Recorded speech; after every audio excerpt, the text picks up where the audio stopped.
scholars and friends. uh, I thank the organizers for giving me this honor. In this session, we have two papers, and both are related to the nature of reality. So the first paper presentation will be by Geshema, Tenzin, Lekzom. It is on the nature of reality according to Buddhist philosophy, and the next one will be by Professor Godabarisha Mishra. And as the earlier chairperson has set a precedent that the time should be kept in a rigorous way. So a 20 plus 10, that is the model which we are following. So I request to make her presentation. Yes. So this morning we got a chance to listen about the nature of reality according to Samkhya and Vedanta philosophy. So thank you very much for your presentations this morning. Now I'm going to be speaking about the nature of reality according to Buddhist philosophy. So I think a lot of you have the paper with you, so you're welcome to follow along as well. So we all want happiness and do not want to suffer. From the second we are born and peer into the vast world around us, we are searching for happiness and satisfaction. Throughout history, the attainment of genuine happiness has been the topic of discussion and analysis by countless philosophers, religious thinkers, and scientists. Our wish for genuine happiness represents our common humanity. In today's globalized world with multicultural communities, it is quite common for people of different faiths, beliefs, races, and ideologies to live side by side. In fact, living in multicultural communities alongside other cultures has enabled individuals to develop tolerance, friendliness, and understanding by recognizing their common humanity. The practice of religion is to develop compassion, affection, forgiveness, tolerance, and self-discipline. These are the essence of all major religious traditions. If individuals practice religion properly, with common sense and without dogmatism, it can provide them with an effective system for developing inner values. As we are gathered here today at the Dalai Lama Centre for Tibetan and Ancient Wisdom, we are reminded of His Holiness the Dalai Lama's outlook towards all. Whether they are presidents or beggars, from this nation or that, of this religion or that, relates to everyone simply as human beings. Since in our quest for happiness and the avoidance of suffering, we are all fundamentally the same. So time is always moving, right? Minute by minute and second by second. As time moves on, so do our lives. While we cannot stop time, we can choose how to use it, constructively or wastefully. And since life is short, it is essential to examine whether our perception aligns with the true nature of reality. Since many of our problems stem from a flawed way of perceiving and relating to the world, it is important for us to examine whether or not our perception accords with the true nature of reality. So today I will be speaking about the nature of reality according to Buddhist philosophy. Some of these concepts may be similar to ideas you have heard before, and other ideas may be distinct to philosophical views that you are familiar with. Either way, there is no need to accept or believe anything that I present today. I encourage you to see if what I have presented really holds up to your own experience of reality, and you can form your own conclusions from that. The Buddha stated, O monastics and scholars, as one examines gold by rubbing, cutting, and melting, so examine well my words and accept them, but not merely out of reverence. The Buddha encouraged us to analyze his words by critically examining, testing, and only then accepting them after seeing its validity. Proper analysis and debate serves as a tool to clarify misconceptions, establish correct views through valid reasoning, and address objections. Through rigorous philosophical investigation, one can gain a deeper understanding and apply these insights to our inner transformation. Only then can we use it to effectively transform our minds. And in this way, even intellectual analysis becomes a form of analytical meditation as well.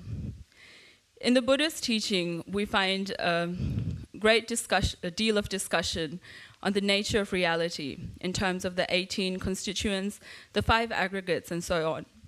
If the Buddhist path were simply a matter of faith and cultivating devotion to the Buddha, there would have been no need for him to explain the nature of reality in such technical and complex terms.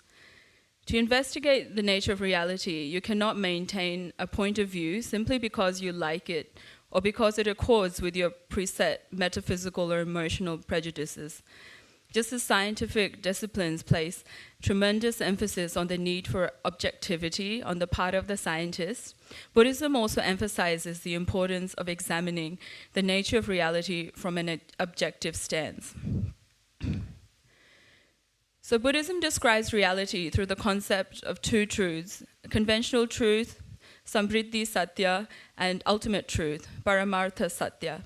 Although this distinction is not unique to Buddhism, and it's actually a common epistemological concept in ancient Indian philosophical schools, but each of these different schools have their own interpretations of what is referred by the 2 truths. According to the Middle Way school of Buddhism, the ultimate truth or the ultimate nature of reality is the emptiness of all phenomena. In trying to understand the meaning of this emptiness, we can turn to the teachings of the Indian master, Nagarjuna, who brought together all the various understandings of emptiness through the single statement that emptiness must be understood in terms of dependent origination.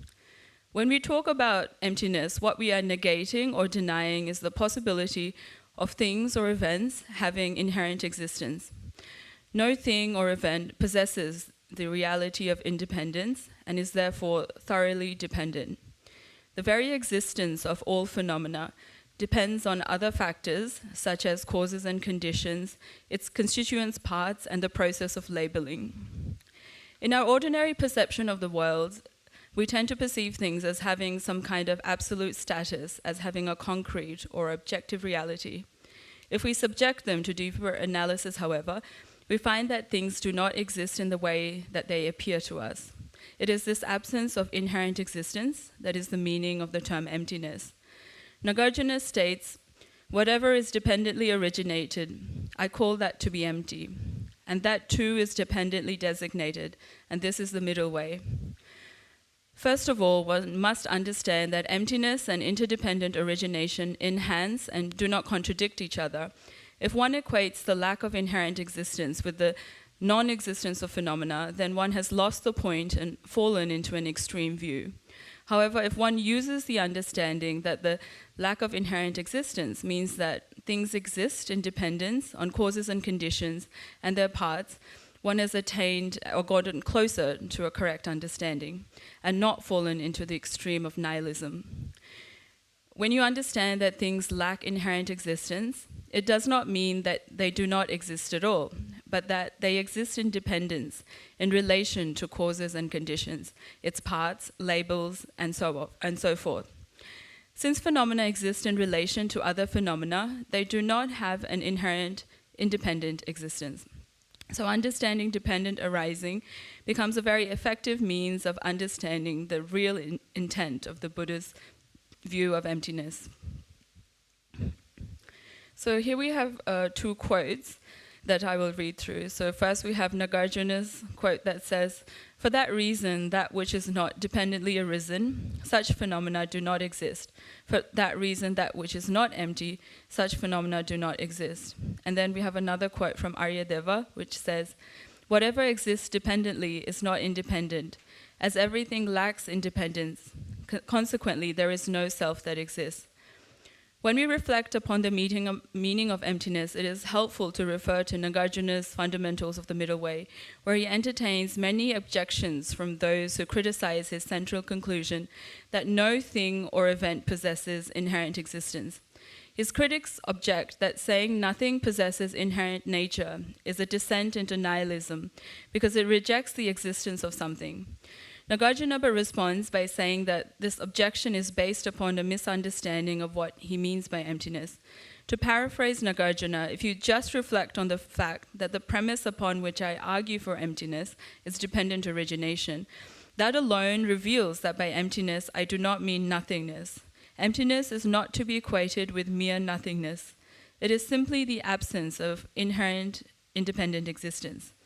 What he is referring to is that you arrive at the highest meanings of emptiness through dependent origination. Through this way, you can avoid the extremes of both nihilism, that nothing at all exists, and absolutism, that things possess independent existence. This is the meaning of the middle way.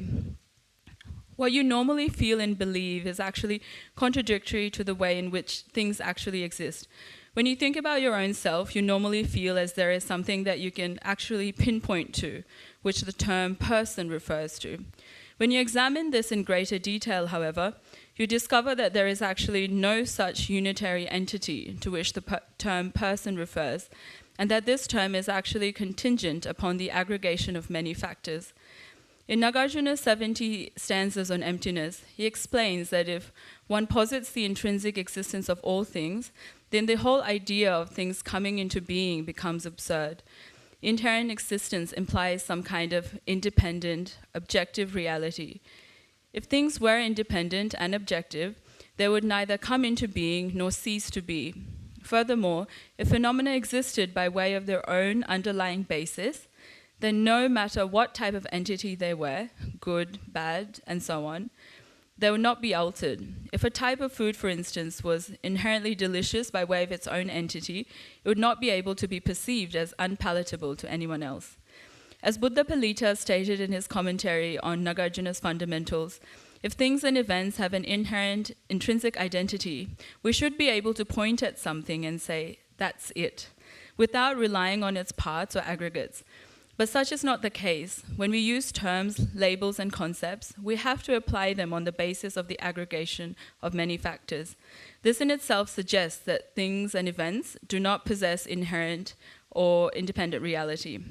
Therefore, when you approach emptiness from the perspective of the dependent origination of things, the fact that things are devoid of inherent existence is brought into a much sharper perspective.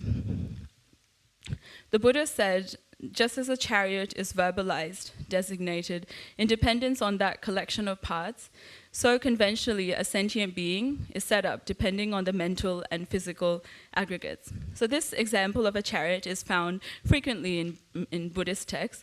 You find it in the Pali Canon, and it is also in the Sanskrit scriptures as well. So nowadays we don't use chariots that much, we use cars, so we can take this as an example. If we take the example of a car, we usually perceive it as a single independent entity, as it inherently exists.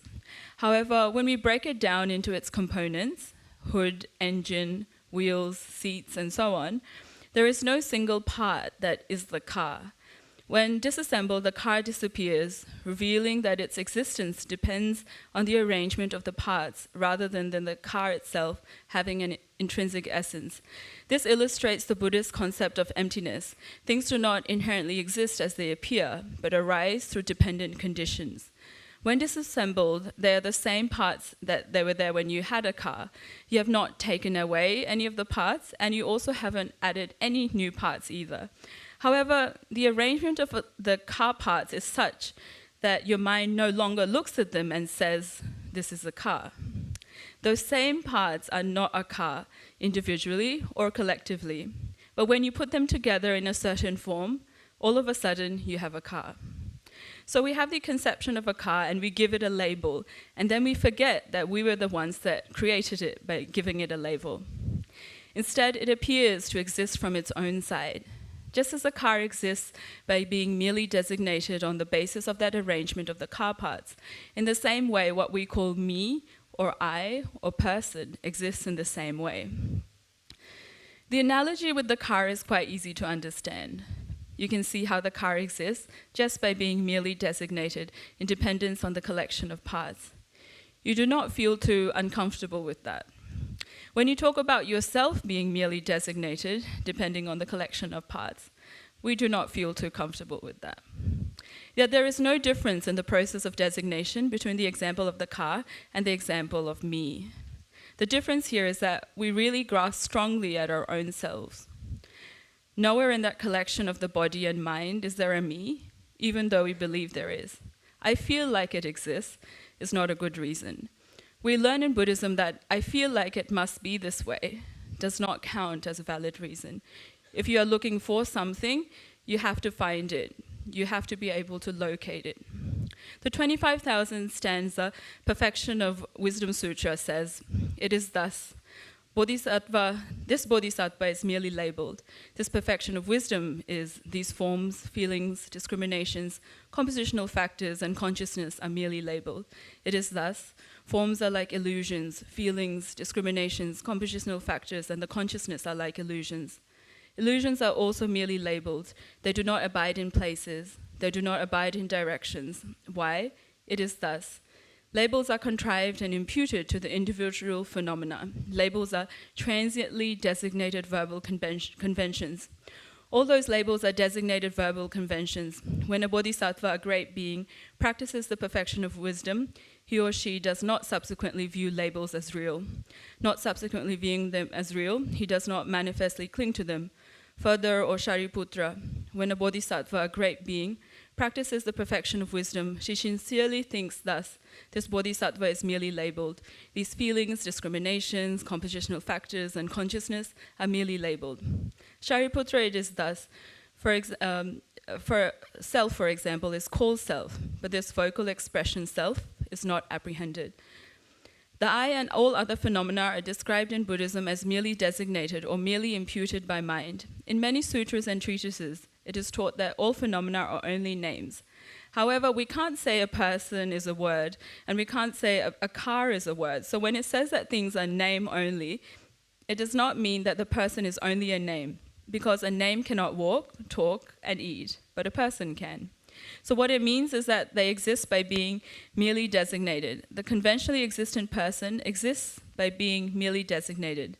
It feels incredibly uncomfortable because as soon as we say I, it doesn't seem like it's just something that exists by being merely labeled. Nevertheless, there is nothing you can find when you search for it. It is only when you do not search that there is the appearance of a person. And when you do search, what appears to be the fixed location of the I disappears. Buddhism also posits that the consciousness that migrates from one life to the next, this consciousness exists. And so even though this continuity of mind does exist on a conventional level, this continuity does not possess the inherent independent existence that we tend to project onto it. This analysis can make us incredibly uncomfortable if it is beginning to really strike at our grasping. It makes us incredibly uncomfortable because we are assured that there is something findable there. There has got to be something that carries the karma from one life to the next. Our mind says, you cannot say that the person that exists by being merely labeled, because what carries the karma in that case? There has got to be something that carries the karma, not just something that exists by being merely labeled. But as soon as you say that there is something there, there's no need to designate it, and it must be inherently existence. But that also does not feel right either. So this is designed to make us feel uncomfortable. And Buddhism is not deliberately trying to make us uncomfortable, but it is our mind that wants to hang on to something that makes us initially feel uncomfortable. And if your understanding of emptiness is not refined enough, fear may arise in the mind. In this case, there is a danger of sliding into a nihilistic interpretation of the meaning of emptiness, where emptiness also almost becomes a concept of nothingness or non-existence.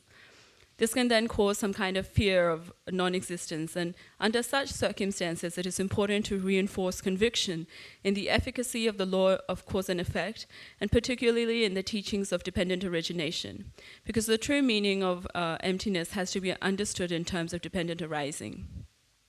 So there is a really fine balancing act to refute that very strong I, but still think or know that there is a conventional I that does produce karma and continues to the next life. So this is the hardest point, to find that fine line and negate exactly what does not exist without negating more and without negating less. But we are often extremists, and we easily negate more and we easily negate less. So it is not easy to obtain a correct understanding of the middle way. So here I have a slide with different perspectives from the different Buddhist tenet systems. So there's a lot of information on this slide, so I'll try to just summarize it. So we have the Great Exposition School, Vaibhashika, Sutra School, Sautantrika, Mind-Only School, Chittamatra, and Middle Way School, Madhyamika. So the top two schools, Vaibhashika and Sautantrika, they accept the selflessness of persons, but they do not accept the emptiness of phenomena. But the Mind-Only School and the Middle Way School, they accept selflessness of persons as well as the emptiness of phenomena. And as you go down, the view gets more subtler as well. So concerning the meaning of selflessness, the four philosophical schools of Vaibhashika, Sautantrika, Chittamatra, and Madhyamika, they all assert that the person lacks self-sufficient substantial existence as the meaning of the selflessness of persons. In addition, Chittamatra asserts the emptiness of subjects and objects as different entities as the selflessness of phenomena. And Madhyamika asserts the emptiness of true existence as the selflessness of phenomena. So the meaning of the views of the lower and higher philosophical tenets differ greatly in coarseness and subtlety. However, if understanding is developed with respect to the lower systems, this serves as a means of understanding the subtler views. The different views of the four schools of tenets were taught by the Buddha himself in accordance with the mental capacity of his followers. So some of the followers were likely to fall into views of nihilism if he taught selflessness, and for them, the Buddha even taught the existence of a self in some sutras. Also, some followers were likely to go into either the extreme of reification or to the extreme of nihilism if Buddha answered their question in the positive or negative. For them, the Buddha did not say either exists or does not exist, but remained silent, as in the case of the 14 unanswered questions.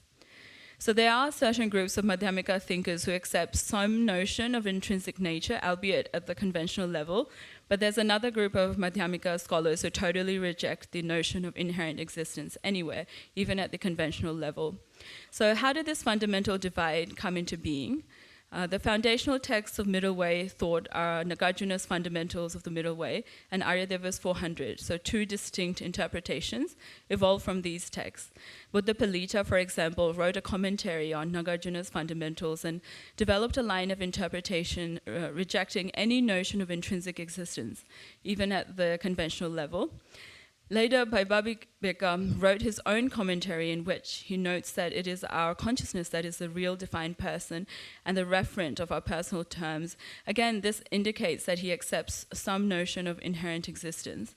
Also, when disputing Buddha Palita, Bhaibbhāvika presents an epistemology in his commentary on Nagarjuna's Fundamentals, in which it is evident that he accepts some notion of the intrinsic nature of objects. Svatantrika Madhyamika follow Nagarjuna's teachings but present their own interpretation of emptiness, accepting a view of intrinsic existence at the conventional level. The fact remains, however, that all Madhyamika thinkers, Prasangikas and Svatantrikas alike are united in rejecting any notion of true or ultimate existence across the entire spectrum of reality. So in this respect, they differ from the Chittamatra school, where a distinction is made between the external reality of matter and the internal reality of subjective experience. Chittamatrians reject the true existence of the external material world, but maintain the true existence of internal consciousness. Madhyamikas, on the other hand, reject any notion of true existence right across the board. So then we have another question that arises, right? So that since emptiness is an ultimate truth, does emptiness itself exist by way of its own essence?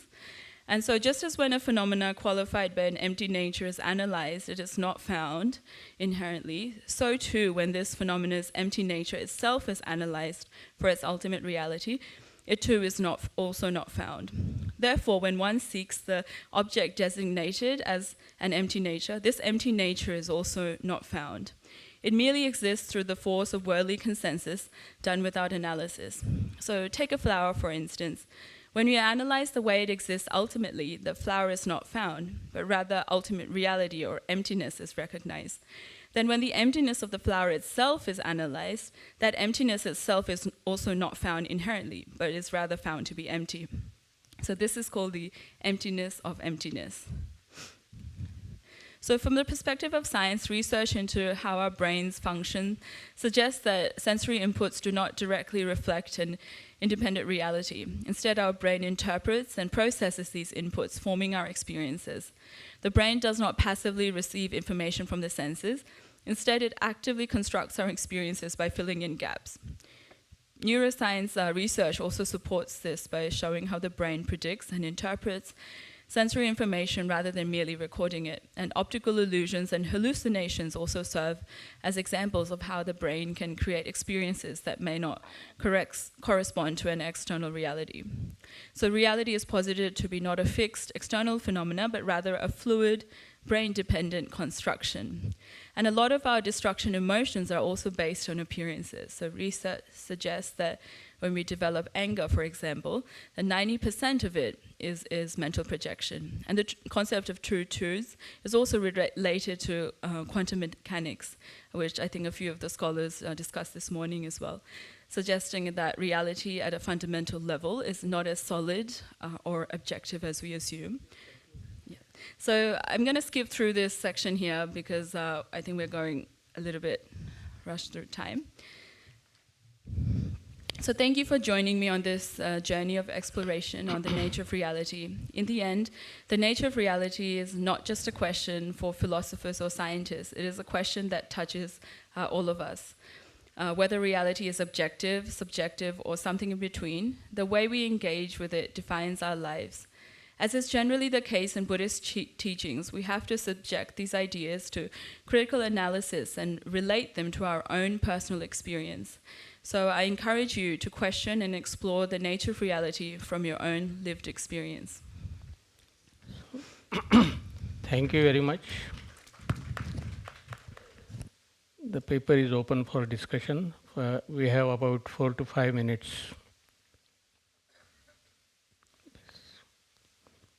Please give the mic.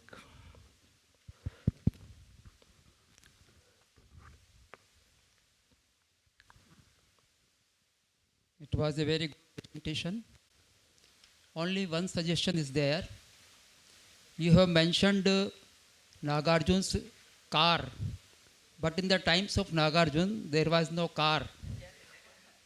Car, it goes to illusion for this world. That time also car, but it was Rath. So you can use Rath and can give its deliberation or its details.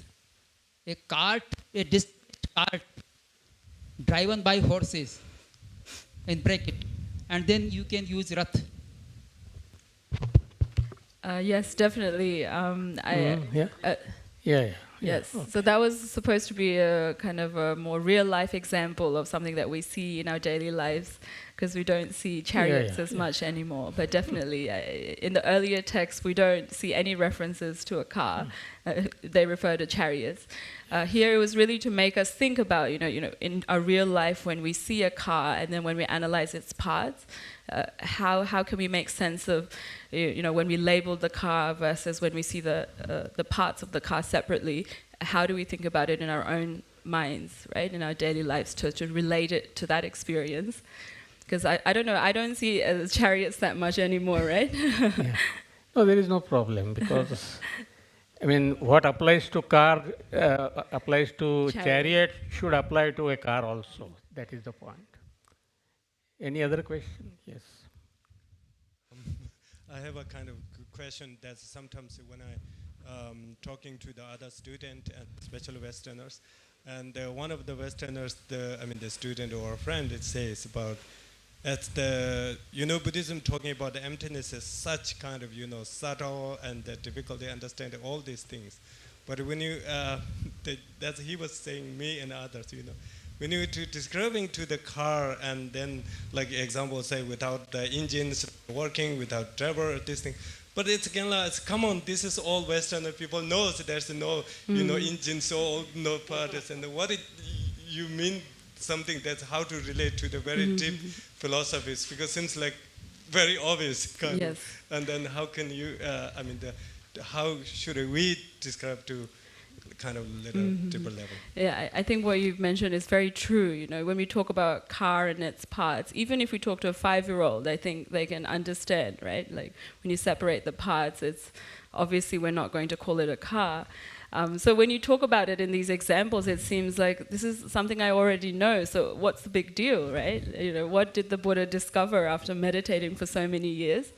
But you know, I think intellectually we do understand about separating, you know, the parts and the label we put on it. But a lot of the times, how we live our life and our emotions and habits, we live as though we are not aware of that, right? So this ignorance is so deep that our daily life and our habits and our way of looking at the world is so entrenched in this view of inherent existence that, you know, intellectually we can look at some, you know, examples of things we see in our outside world and think of it in that terms, but the way that our ignorance runs and functions, it's very deep, and that is going to take a lot of time to really contemplate and think about it and remove the layers of this grasping at inherent existence. But, you know, we use these examples of things that we see around us as an example to really begin to think, right? If you use an example that's a bit easier, you know, we sometimes also use the example of the reflection of ourselves in a mirror, right? It appears like us, but we know that the reflection is not really us. So if we use examples that are a bit easier to understand in our daily lives, then we can slowly start to look at the more complex graspings at inherent existence that are in our mind. Anyway, thank you. Actually, the paper is thought-provoking and many questions may be possible, but because of the time problem, we will go to the next paper. So I will ask Professor Godabarisha Mishra to make his presentation.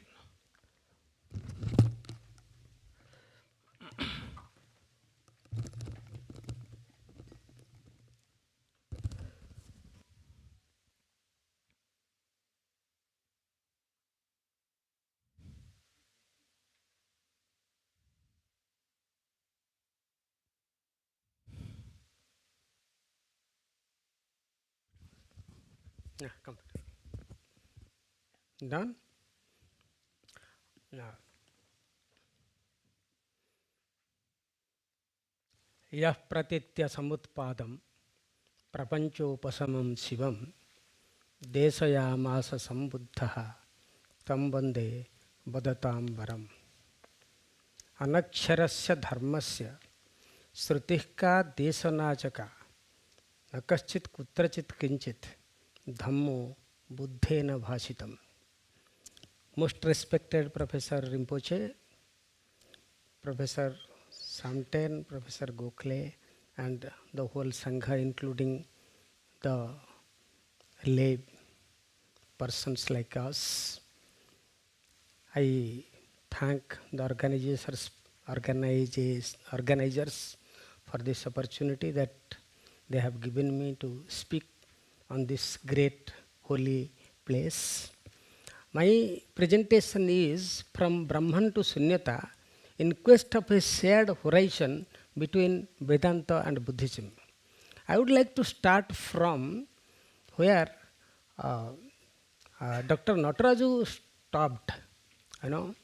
I would like to quote a thinker of post-Shankara and pre-Ramanuja time era, that is Yadava Prakasa, who says, he says, Yat Sunyavadinam Sunyam Tadeva Brahmamayinam. He says, whatever Sunyavadins speak about Sunya, the same thing is repeated by Advaitins as Brahman. So, the whole thing that I would like to present before you today is to So to say a deep understanding of Advaita can come when there is a good reading and understanding of Nagarjuna and vice versa. Like, and this is what has happened in the tradition of assimilation, and starting from, Gautama the Buddha, Arya Nagarjuna, up to Vachaspati Mishra, you find, and even later, you find this interaction is going on between two traditions, like trying to see how much we can take and where we can criticize, and opening for criticism. I think I would be like, I'll read my paper with this. And one more thing is assimilation. I would like to put my concept of assimilation to say it is not just distancing each other, like just putting it inside, but it is with keeping your identity intact. For example, when His Holiness has, become so popular, how do we see his popularity? Can we say that his identity as a Tibetan is lost in his assimilation as an Indian and being venerated, respected in each household in India or Asia or the world? No. The identity is kept, but assimilation has brought about a greater respect to the person. What has happened, that is what has happened in Buddhism, and that is, I will try to finish it within 20 minutes. Maybe it is not possible, I'll see. I'll take a little more time with your permission. I'm happy that Professor Gokhalei is the chair today. So the so like we are great critics of each other, but very good friends.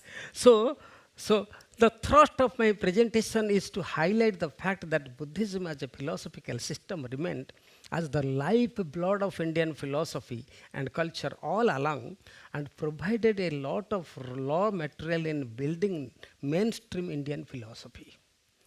It was Buddhism through its interaction and exchange created new thinking, not by antagonizing Vedic thinking schools, but by questioning and complementing. In not honoring the authorities of the Vedas and standing against the questionable practices in the name of religion and spirituality, Gautama was one among the few, including Jainas and Ajivakas, besides Charvakas. The supporters of the Vedas like Samkhya's were also against immoral, violent practices, and non-believers in a creator's God was from both the sides, adherents and non-adherents of the Vedas. That the Veda had a strong difference of opinion with other philosophical traditions of his time does not mean that he rejected all the Vedic schools stood for. He assimilated many facets which the Vedic thinkers championed and rejected those which did not appeal to logic and rationality. Though there were orthodox scholars who have admired him for his clarity. For example, Gaudapada. He says, Tam bande badatam varam. Simplicity and profundity of his teachings. In other words, Buddha has left behind such brilliant philosophical footprints which his successors in both Vedic and non-Vedic traditions could never easily ignore. I always hold the view that Buddhism remained as one of the chief interlocutors which added to the expansion of Vedic philosophical systems. In its desire to reach out to the masses, he carved out different means of liberation and modes of practices. The diversification of Buddhism with their opposing views with one another resulted in developing diverse philosophical framework which resulted in the assimilation and lost the need for a separate existence. This also resulted in the development of certain opposite practices. There was an attempt to deify the Buddha as an incarnation, championing prajna and karuna, incorporating all his philosophical and ethical as well as religious concepts into the other orthodox philosophical traditions. One of the recent trends is to perceive Buddhism as a very different mode of religiosity, which however is not good, because Buddha stood for harmony and togetherness and unity. However, like Shaivism and Vaishnavism, the Jainism and Buddhism were treated as different representative of the same religion, which may be brought under the broad nomenclature Arya Dharma, Arsa Dharma, Esa Dhammo Sanatana, which Buddha himself says in Dhammapada. So, Nagarjuna, the founder of the Madhyamika school of Buddhism, created a deep connection between Upanishadic Vedanta and his own philosophy of Śūnyavāda. The translating the word Śūnya is very difficult. I am avoiding, but for the paucity of any other word, I am putting voidness. He argued that ultimate reality cannot be described in any way, neither positively nor negatively. It has no characteristic, not even suchness. In fact, the entire world we experience cannot truly be described, because nothing in it has its independent nature. With a very powerful and unique approach, Nagarjuna used a method of reasoning to show that everything lacks an inherent nature, nisvabhavata. He did not accept the idea that things possess their own essence, sarvam swalakshanam. That is not what he accepted. If everything is truly void, then even what we see and experience is just an appearance, an illusion of the void, an illusion of the void. According to him, what we perceive in the world is only empirical samvriti satya, while the true nature of reality, the ultimate and absolute truth, that is paramartha, which is voidness itself. Nagarjuna's teachings not only challenged Buddhist ideas, other Buddhist ideas, because Nagarjuna says, I am the best spokesperson of the Buddha, but also questioned other philosophical schools of his time. He proposed the doctrine of non-birth ajatipada, stating that if the world is unreal, it could never have been born. This influenced Godapada and Shankara, who charted out ajatipada and vivartivada, respectively, as the precepts of the Upanishads. If the world does not exist, then concepts like karma, bondage, and even liberation lose their meaning. Even while criticizing Madhyamika, Shankara adopts such analysis to prove the illusoriness of the world. He criticizes Nagarjuna. In the last sutra, Sarvatha Anupapattescha, he says, Bahyarthavada, Vijnanavada, Śūnyavāda Tritayam, Itaretara Viruddham Vadata Sugatena, Spastikrutam Atmanaha Asambadha Pralapitvam. That is what he says. But still, he adopts the analysis, like the analysis which he was talking, Sadasad Vilakshanatam, all that from Nagarjuna. So Nagarjuna's idea influenced Advaita Vedanta and Kashmiri Shaivism, and in their refutation one sees the influence of Nagarjuna and the way Nagarjuna has helped the philosophical tradition after his time to develop. World, according to him, is illusion created by ignorance, like a dream, Swapnatulya. The Paramartha, this is a very important question he brought out today. So on the other hand, it is void, which cannot be defined which is only non-dual, not a non-dual, hence neither one nor many. For Nagarjuna, the world cannot be described as a non-being, also because the world, for that would imply a fixed, determined idea. Ultimate reality, which is the essence of everything, cannot be defined as either being or non-being. If it cannot be both, as they are opposites, and it cannot be neither. That is what my previous speaker has already spoken. I want to skip that. Vijnanavada, the assimilator. I bring Nagarjuna as a bridge builder and Vijnanavada as an assimilator. Vijnanavada, which developed after Nagarjuna, accepts that the teachings of the Hinayana tradition are true in a practical, ordinary sense, that is Samvriti. However, it argues that ultimate reality is pure consciousness, not emptiness, nor suchness. Tathata.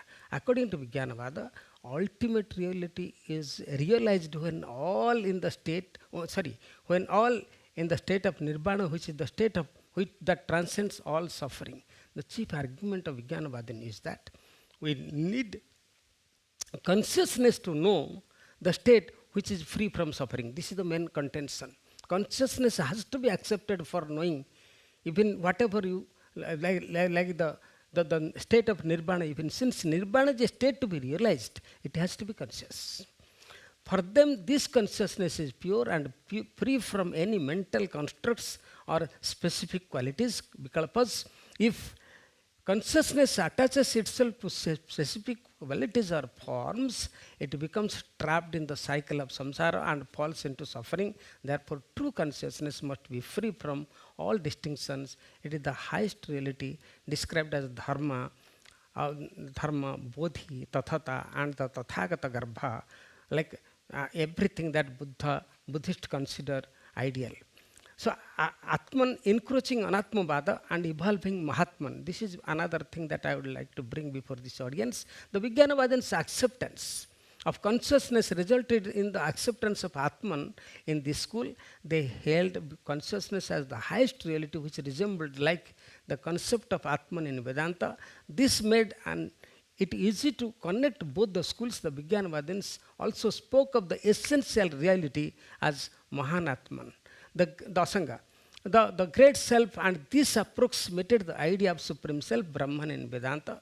In other words, according to Vijnanavadin, a person who attains enlightenment and becomes a Buddha realizes this pure Atman and attains the state of great Atman, that is Mahatma. The Mahatman resembled the Paramatman, and going further, they described it as the Om of Tathagata, the Tathagata Garbha, the source from which all things arise. This idea of the Om can be traced to the Upanishads and the Bhagavad Gita, wherein Krishna explains this process of creation, describing Mahat Brahma as the cosmic womb and himself as the seed giver. Mama Yoni Mahat Brahma. So this concept of supreme being as the womb of the universe was explained by Vijnanavadan as pure consciousness, while the Hinayana Theravada Buddhist rejected the idea of permanent self. The Vijnanavadin only rejected the ego, the sense I rooted in ignorance. In reality, the Atman and the ego are both experienced as I consciousness. However, the pure self, Suddha, is free from ignorance, while the ego, Asuddha, is tainted by ignorance. The ego is like the snow-capped peaks of the Himalayan emerging from dark shadows, appearing impressive but ultimately unreal. A photo she was showing very impressive pictures that. So Theravada and the concept of Atman, even in Theravada, the idea of Atman was indirectly present. The Vastuputriyas and Sammitiyas, two early Buddhist schools held this view. Similar to the Upanishad, the concept of Atman, the Vastuputriyas believed that I must be different from the physical body. This is a very important thing. Or the five aggregates. The Sammitiyas argued that the existence of the soul had to be accepted because the I alone does not see.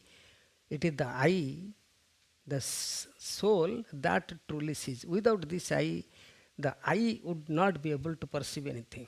The Andhakas, I'll skip all these things. So the Asanga and Vasubandhu, the prominent Vijnanavadins explained that a part of the Ala Vijnana, I am coming to Ala Vijnana and Vipaka Vijnana, the two things that has been spoken. Again, stores of impression for the individual and becomes the Vipaka Vijnana, the consciousness that unfolds into the world. The Vipaka Vijnana is considered lower than Alaya Vijnana, which itself is lower than pure Vijnana. In pure Vijnana, all mental impressions are transcended, leading to pure, undisturbed consciousness that is needed. In the Bhuta Tattva school philosophy, a consciousness called Alaya Vijnana is also mentioned. It is seen as a higher state than the storehouse consciousness and equated with suchness, the ultimate reality. This gradual development within various Buddhist schools, including some Hinayana and all Mahayana schools, show how Buddhist thought evolved independently yet moved closer to Vedantic ideas, ultimately leading to assimilation. Santarakita Yogachara school and epistemological refinements, Sautrantika Yogachara, developed by Santarakkhita and his commentator Kamalashila as a separate school, having differences with the views of Vasubandhu and Dignaga. This school mainly followed Sautrantikas in working out its epistemology and Vijnanavada for its metaphysics. For them, the pure Vijnana alone is ultimately real, and that everything else is a form of Vijnana which is in keeping with the Vijnanavada school. But it did not accept Vasubandhu's idea that ultimate consciousness is stable and permanent. It is because if Vasubandhu's position is to be accepted, it becomes identical with Vedanta, and Kamalashila and Santarakkhita wanted to have a separate identity from that of Vedanta, and Santarakkhita wanted to differentiate Buddhism from Vedanta by pointing out that Vijnana consciousness is also momentary. Here comes my point. Such a contention is also not without criticisms, because if consciousness, which is same as nirvana, becomes momentary, the person who attains nirvana remains in that state only for a moment, and this pure consciousness becomes determinate, for momentariness is determinant. To answer this difficulty, Santarakkhita holds the view that this movement is a timeless movement, without past and present, and hence this has no end at all. So Santarakkhita applies the concepts of indeterminability and indescribability of ultimate reality to the concept of a movement for saving the ultimacy, absoluteness of nirvana within his framework of Kshanikavada, momentariness. It has been the views across the schools of Buddhism that all the terms denoting highest reality in Buddhism are applied to this absolute movement. So final assimilation with the orthodox Indian thought, orthodox word is somehow missing there. When Asanga and Vasubandhu fully developed the Vijnanavada school, Buddhist philosophy reached a point where it could easily blend with Vedanta. Though some differences remained, the ideas were close enough for Vedanta to absorb many Buddhist concepts. Even the Buddhist understanding of causation underwent significant changes over time. In Buddhism, there are four main views of causation. Number one, dependent origination. Dependent origination again has problem. We cannot not say origination. We have to say emergence. Even emergence is wrong. A lot of discussion needs to be done, worked out on these words, and which has happened in Buddhism, also later Buddhism. Especially in Tibetan Buddhism, a lot of discussion is there. This idea states that every effect depends upon a cause, but the cause must cease to exist before the effect can arise. This means that the cause cannot transform into an effect and cannot serve as the material basis for the effect. Sarvastivadin's view is that an effect is made up of its components which continue to exist as long as the effect lasts. The third, transformation and evolution, the Vijnanavada school introduced the idea that consciousness constantly evolves and transforms, suggesting that changes happen through gradual development. The fourth, unaffected cause, Vivarta Karana, similar to Shankara's Advaita Vedanta, this view holds that the highest consciousness or nirvana remains pure and unchanged even when the world appears from out of it. The world arises from consciousness without altering its essence, just as Shankara described Brahman. This is Vijnanavada. The whole idea of Buddha's body also facilitated Buddhism to connect with Vedanta. The Lokottaravadins and Sravakayana believed Buddha's true body was not physical but represented the ultimate truth, nirvana, sunya and dharma. This concept of dharmakaya aligned with Vedantic idea of the ultimate reality. Buddhism's relation with Vedic tenets was complex. From the start, Buddhism accepted many Hindu gods and denied the existence of Supreme Creator God. Though it rejected Vedic sacrifices, Buddhism did accept Mīmāṃsāka's doctrine of karma, which teaches that action shapes the controls individual destinies. Professor Gokhalei does not accept this point. In the beginning of the school, the idea of karma was linked with mental impressions and samskaras. So, the Buddhist idea of Maya, Vidya and Sunya, especially in Vijnanavada, were very similar to Śūnyatā. Comes in all the traditions. It's another peculiar facet of Buddhism, but that is a very great, profound concept that like a lot of study should be done on that. Buddhism described that these ideas as something as neither is, nor both, nor neither, is something which Advaitins accepted later on to create their philosophical edifice, and the boundary expanded in Advaita, later Advaita also. Even the theistic schools of Orthodox Hinduism accepted the idea of void. See, void is accepted, asat, asadobhada madhura asit, asat is taken as sunya, but in a positive way. This, they viewed it as a state of supreme Godhead before creation, a potential state from which world emerges. This void was seen as the undefined reality before it took to a specific form. As a result, most Buddhist doctrines in India and later stages were gradually absorbed into Orthodox Hindu tradition.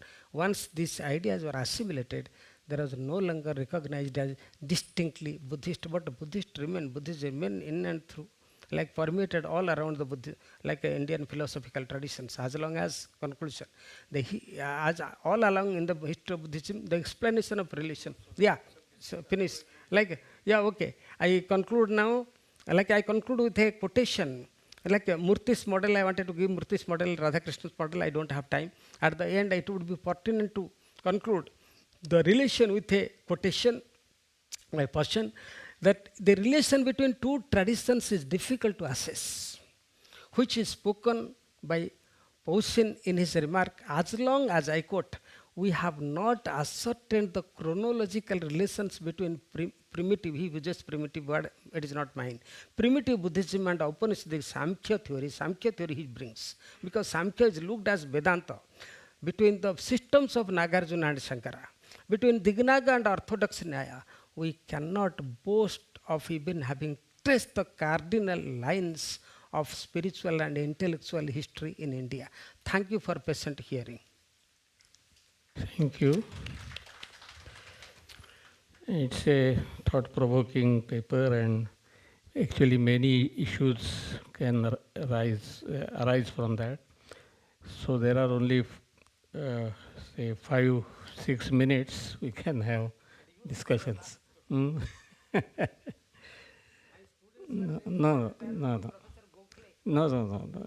I will not. I will first allow the audience and then.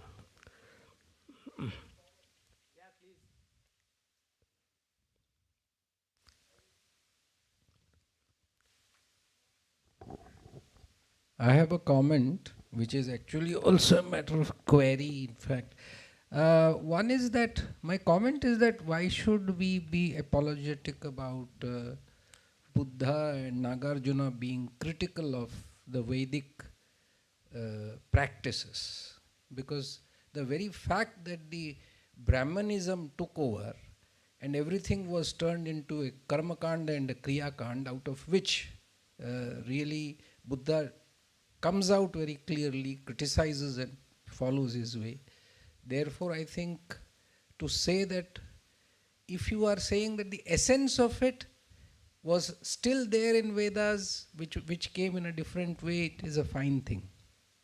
But what was operational in that society was not really acceptable to lay persons and thinking persons. Therefore, when the rationality had gone completely, Buddha comes, and that is how brings the rationality and this worldly affairs back. So Nagarjuna is commenting about the philosophy of Brahma and Shunya, in which I am not knowledgeable, but I am only taking this stand. The second point I observe is that if you look at the timeline, the Smriti actually follows a timeline where the epics of Ramayana and Mahabharata come first. And Nagarjuna appears in the 2nd century AD, and Darshana appears somewhere later. And therefore, in this sequence, when we are comparing, I thought that, are we confusing the timelines, or it is my understanding that I am not able to comprehend? Because why are we comparing Nagarjuna with Shadadarshana? Because Nagarjuna precedes. There can always be a comparison, but actually the whole Shadadarshana is the defense of the original Brahmanism which comes into place. So I think this is also an interpretation which we should bring in, where we are, fighting for our understanding of the tattva, which we want to really bring back into our tantra. So that is my comment. I'm totally in agreement with your first observation. Is it not working? Yeah. I'm totally in agreement with your first observation, but for the second, I would like to say, even the Nagarjuna thinking was not accepted by many. See, Buddhism is an open book. Everybody is criticizing the other. Are you getting my point? But the Nagarjuna, the impact that he left behind was, it is not possible for the post-Nagarjuna thinkers to give him up. In spite of other criticisms, Nagarjuna is not only he's a more of a methodologist. How to do philosophy? He taught first analytical philosopher in the whole world is Nagarjuna. See the analysis, how thread-bare analysis of the philosophical concept you should do, it is only Nagarjuna who tells. So that nobody could come out of it. That is what I am telling. Nagarjuna permeates the whole range of Indian philosophical school. That is what my point is. Like you, I don't agree that the whole they might have something else as their content. They might be fighting with each other. See, Shankara is fighting with his Samkhya, but Shankara takes a large chunk of his philosophical material from Samkhya. But this is what, see, he is accepting Asadva. It's the real Madhyamika, I don't have time, is coming out, the Madhyama Marga, what it is coming out only in the Nagarjuna. Very, very profoundly he names it as Madhyamika. No. Yeah. No, please be brief in your question, because now the time is almost over. Yes. Nagarjuna was a commentator of Buddha, not a Brahman. Not a God-path or Brahman. Oh, Brahmin, yeah, Yes, yeah. yes. Okay. So, I cannot connect that Nagarjuna is taking Brahman, concept of Brahman, and then propounding emptiness or voidness. It is not so. That is not what I am telling yes, the professor. But you are taking Brahman word. No. Brahman is eternal. I started with a criticism which Yadava Prakasa said that Yat Sunyavadinam Sunyam Tadeva Brahma Mayinam. There is no difference between Sunya and Brahman. Then this man is only plagiarizing Nagarjuna. He has nothing of his own to present. Yadava Prakasa is criticizing Shankara. So I am taking that as the paradigm to say how the tradition has been continuing.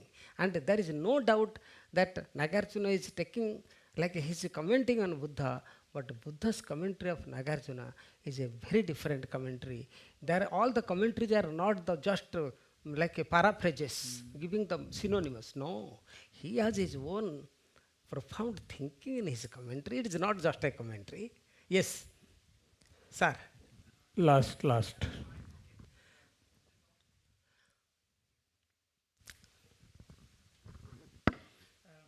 Thank you. This whole kind of interrelationship between what influences what, in relation to Madhyamaka, Nagarjuna, and Gaudapada and Shankara is very, very rich, and I'm sure there will be a lot of research that will look at this. One thing that I wanted to suggest is that one way of looking at the history of Buddhist philosophy is to look at it in terms of Occam's razor principle. Buddhism ultimately is a kind of a reductionist. It tends to be metaphysically minimalist, reducing the concept of Atman into the 5 aggregates, and then it goes on, and then there's the Dharma theory, which are then reduced. Then you have the Nagarjuna ultimately rejecting any notion of independent existence, any primitives, as in philosophy we will call any concept of primitives irreducible units of reality, Nagarjuna rejects all of this. So from that point of view, in a sense, he's following faithfully Buddha's line of thinking, from Atman to Śūnyatā. Very good. So if we take that line of thinking, then the suggestion that there is a notion of absolute truth in Nagarjuna becomes problematic. It is not right. It becomes problematic. To tell anything to characterize Nagarjuna's Sunya is just to tell him in a wrong way. So the point I'm trying to get at is that for the Brahman, there is a positive affirmative characterization as an absolute. Yeah. For Śūnyatā, at least from the Nagarjunan perspective, you cannot attribute any affirmative positive characterization. Agree. Okay. But it cannot be negative also. But that is what I told in the beginning. The Srutika, Desanachaka, anything you speak, anything you teach will be against the whole concept of Sunya. Saying that it is ultimate or absolute is not what Sunya stands for. And that is in that way it is not reductionist. It is not that point will not come here. Nagarjuna goes beyond all these things and stands at a pedestal where very difficult to question him. Thank you very much. So thank you all, and I will not make a comment as such. In my personal discussion, of course, I will raise my questions and he will give answers. So thank you very much for giving me this honor.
Hello. Okay. May I now request Professor Meenal ji to come up the stage. Yeah. And our next speaker is Professor Śūnyatā ji from Delhi.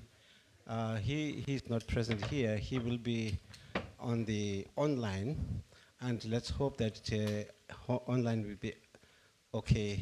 There will be no problem. So let's hope for that. And thank you very much. Geshela, please start. Okay.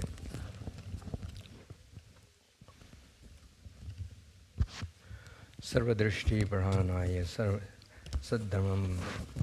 Sarvadrishti Parhanaya Saddhamam.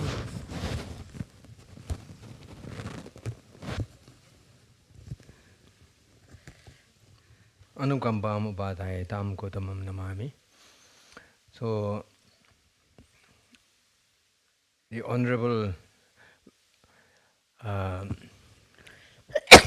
Sangha community, most respected Samdrambache, and eminent scholars and friends. So the second session after lunch is on Pramāṇa. We have here the first speaker as Professor Meenal Katarnikar ji, the professor of Department of Philosophy, University of Mumbai. So her topic is Mīmāṃsāka Nyaya debate on eternalism and externalism. Paratah Pramāṇa and Sotah Pramāṇa. Please. Yes. Thank you. At the outset, I express my gratitude to the organizers for inviting me in this conference and give me opportunity to learn many things from the scholars gathered here. I will be talking about the debate on Pramāṇyavad in Purva Mīmāṃsā and Nyaya, and I think that offers very profound and enlightening aspects to the general discussion of epistemology. As all the scholars in this hall, they are aware of the Shat Darshanas and the general character of Shat Darshanas. Purva Mīmāṃsā is known as investigation into duty, dharma, in a strict sense, and it offers very significant contribution to the understanding of scriptures, that is Vedas, and elaboration of the nature of karmas vis-a-vis rituals prescribed in Śūnyatās of the Vedas. So the sutras of Jaimini, the commentary on these sutras by Shabara, and voluminous contributions by the two stalwarts, Kumarila and Prabhakara, are the main sources for studying Purva Mīmāṃsā philosophy. Of course, the tradition continues, but I have relied mainly upon Kumarila's Shlokavartika and the previous literature. The objectives of Purva Mīmāṃsā system is to support the Vedic ritualism and offer a systematic delineation of the Karma Kanda portion of the Vedic literature. It achieves its objective in two ways. First, by giving a methodology of interpretation of the complicated Vedic injunctions and making ritualistic process easy to understand. And secondly, by supplying a philosophical justification of the beliefs on which the ritualism depends. So present paper is an attempt to discuss the debate between Kumarila and the Nayayikas on the issue of validity of knowledge, that is Pramāṇyavad. Now why this topic? Because there is something which is, it provides ritualistic ethics, and all the discussion on reality and knowledge enters into the system at a very later stage, at least at the stage of Kumarila and Prabhakara.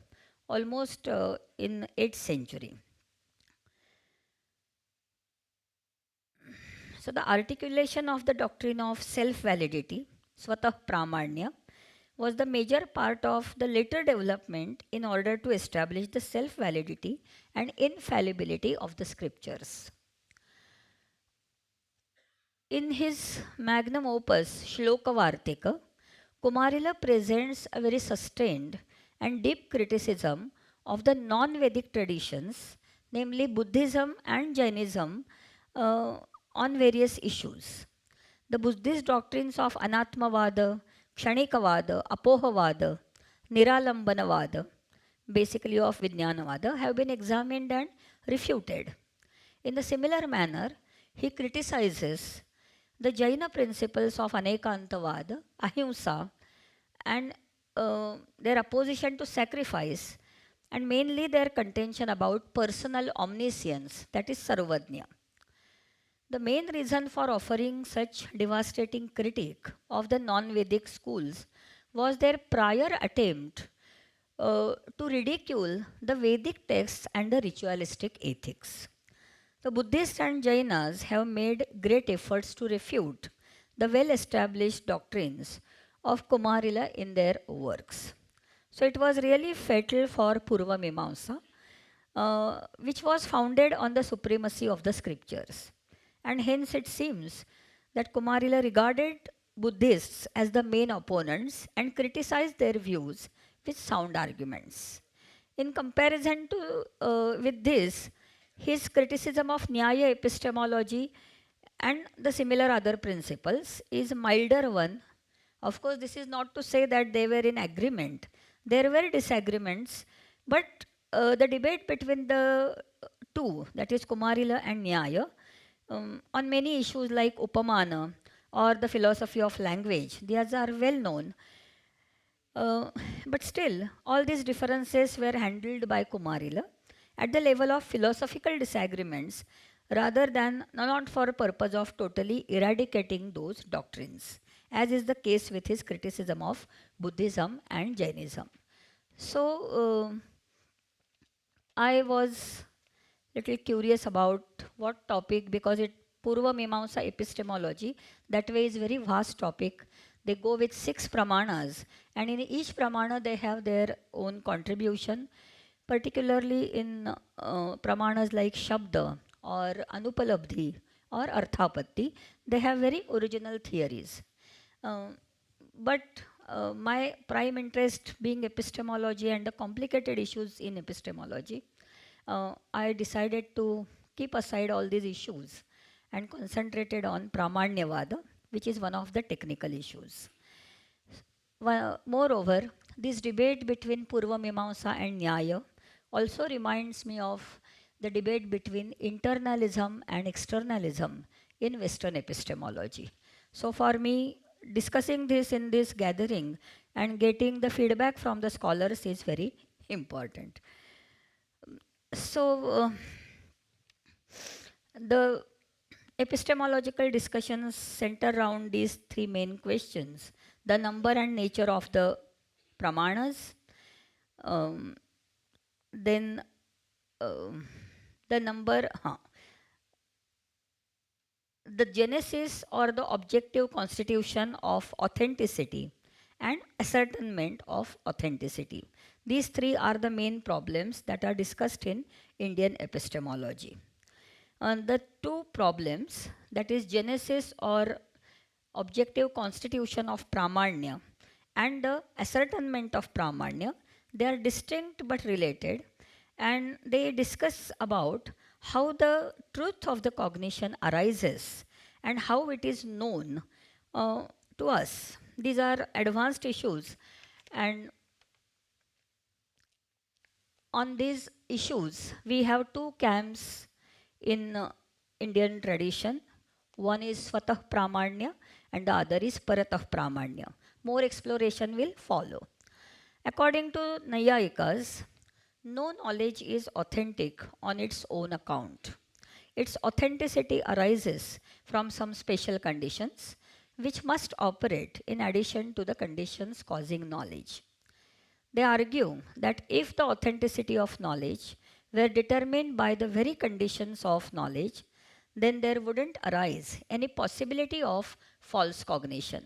But this is not the case, and hence it has to be accepted that in addition to the inherent conditions of knowledge, there must be some conditions which make cognition authentic and some others which make it inauthentic or false. In the same line of argument, they endorse the extrinsic conditions of knowing the authenticity vis-a-vis inauthenticity. According to them, a particular cognition is authentic is also known from an external source, namely the inference based on the presence of special conditions making the cognition authentic. This is argued by Gangesha in his Tattva Chintamani. In the same manner, falsity is also inferred from its own special conditions. They further argue, if the authenticity of cognition was intrinsically conditioned by the conditions of knowledge, there could be no possibility of doubt in any episode of cognition. But that sometimes cognition is doubted and sometimes not is a fact, and that forms a valid reason for holding that authenticity and inauthenticity, that is pramāṇya and apramāṇya of cognition, are known through some special conditions which are external to cognition. This view is known as pramāṇya paratastva vada, or as we know it now, parataf pramāṇya vada, the theory of extrinsic authenticity of knowledge. Kumarila refutes this view and supports his own contention of intrinsic inauthenticity. In his Shloka Vartika, Kumarila discusses four alternative views on the issue: is the authenticity inherent in the cognition or extraneous to itself? So first view is Sankhya view, validity and invalidity, that is truth and falsity both inherent. Second view is the Nyayika's position, truth and falsity both extraneous. Third position is Buddhist position, especially Vijnanavada, falsity inherent and truth extraneous or extrinsic. And last one is Purva Mīmāṃsā position, truth inherent and falsity extraneous. It is needless to say that Kumarila refutes these first three views and offers a chain of arguments in support of his own view. According to him, all cognitions are inherently authentic, whereas falsity is imposed upon it due to defectiveness in its source. It can be said without any hesitation that the doctrine of intrinsic authenticity or self-validity is foundational to Purva Mīmāṃsā system. They assert that all cognition is valid in itself. It clarifies its own truth and does not depend upon any other extraneous conditions or cognitions for its truth or authenticity. For them, validity is conditioned by the very conditions intrinsic to knowledge, and that truth or validity is also known from the conditions of knowledge. Why this view is put forward by them, we can just trace 2-3 reasons for this. Knowledge is essentially a process directed to the ascertainment of truth. And truth is the intrinsic characteristic of knowledge.